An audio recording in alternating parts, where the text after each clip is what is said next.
जानता हो काका का जानता है, एक कप चाय पियावा और तुरंत चौराहे पे ले जा, चाहे जैसे दिन भर घूमता है तो हाथ है वो यार, चाहे ना ठंडी देखिए ना कुछ देखिए, लागत है चाहे पिए के आवाज आ रहा थे। तू दूजने खाली हमरे बुराई करत रहा और तोहरे दुनिया के लिए कोनो काम तो है ना। नहीं यार काका कहाँ बुराई का बखान करते रहे। हाँ। काका कहते रहे आप चाय ना पीते हैं। हाँ ओका हम सब सुनते ही, कनवा हमारा बहुत तेज है। चाहिए ना पीते, एक एक कप चाय पिए थे ना। एक एक कप चाय तो जब एक एक चाय मिले तो पिए ना। वही तो कहते रहे घर चाहिए ना आया है। आए राजू नहीं के भर भर गिलास पी के तो निकली था चाय। वो तो देखे हम गिलास हुआ बड़ा क्यों तो चाहिए इतना आवत है नहीं जो राजकुमार की दुकनिया पे इतनी बड़ी चाहिए पाई जाए तो बड़ा मगन हो जात है।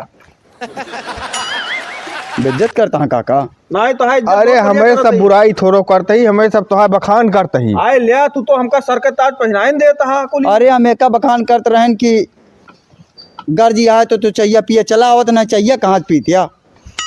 हाँ रोज तोरे पीछे हम मढ़ा डारे नहीं हम। अरे वही दिन कहत रहे हमारा बहुत बड़ा गर्जा है।